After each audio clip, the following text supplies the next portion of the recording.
이런 증상 왜 생기나요? 토혈.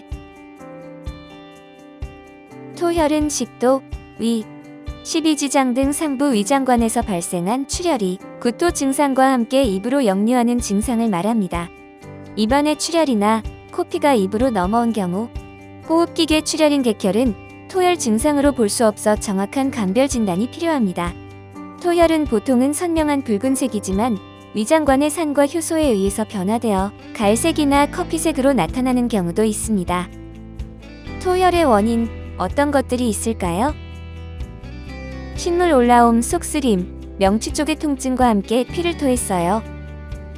신물이 올라오며 속이 쓰리고 명치 쪽 통증과 함께 토혈을 했다면 역류성 식도염이나 소화성 궤양을 의심할 수 있습니다.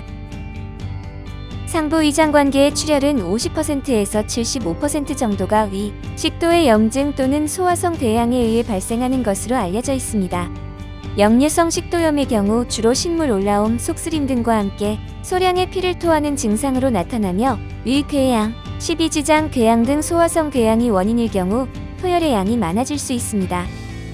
특히 심한 궤양으로 위벽이 뚫리는 천공이 발생할 경우 발열, 오한, 심한 복통과 함께 다량의 토혈을 하게 되며 빠른 의학적 처치가 필요한 응급 상황으로 볼 수 있습니다.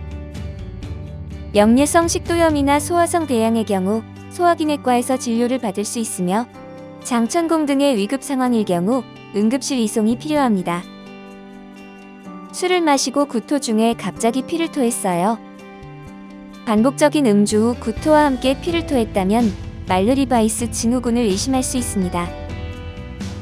심한 구역, 구토에 의해 식도의 하부나 위와 식도가 연결되는 접합부의 점막에 상처가 나서 토혈을 하는 증상을 말루리바이스 증후군이라고 합니다. 말루리바이스 증후군은 전체 토혈 증상의 약 5에서 8%에 해당하며 음주와 구토가 잦은 알코올 중독자, 심한 입덧을 하는 임산부에서 주로 나타나곤 합니다. 대부분은 자연적으로 회복되기도 하지만 토혈의 빈도가 높거나 출혈이 지속적으로 일어날 경우 내시경을 통해 치료하기도 합니다. 말루리바이스 증후군은 소화기내과에서 진료받을 수 있으며 증상이 심할 경우 응급실 내원이 필요합니다. 간염, 간경변 환자인데 갑자기 대량의 피를 토했어요. 간질환을 앓고 있는 사람이 갑자기 대량의 피를 토했다면 위식도 정맥류를 의심할 수 있습니다. 토혈 증상의 10에서 20% 정도는 위식도 정맥류와 관계가 있는 것으로 알려져 있습니다. 위식도 정맥류는 만성간염, 간경변증을 앓고 있는 환자에게 발생하며 간세포가 딱딱하게 굳어지며 간문맥이라는 혈관을 막아 혈액이 위 또는 식도의 혈관으로 우회하면서 혈류량이 증가하게 되고 이런 혈관이 파열되는 경우 대량의 출혈이 발생하게 됩니다. 위식도 정맥류는 평소에는 증상이 없으나 갑작스런 혈관의 파열로 순간적으로 대량의 피를 토하게 되며 응급실 이송이 지체될 경우 사망에까지 이를 수 있는 응급 상황입니다. 간질환을 앓고 있는 경우 간경변으로 발전하지 않도록 내과에서 꾸준히 진료를 받아야 하고 간경변증 환자가 토혈을 할 경우 즉시 응급실로 내원해야 합니다. 토혈의 그 밖의 원인으로는 혈우병과 같은 혈액응고 장애와 자극성 약물 감염으로 인한 식도에 염증을 들 수 있으며 위암이나 식도암 또한 토혈 증상을 동반할 수 있습니다.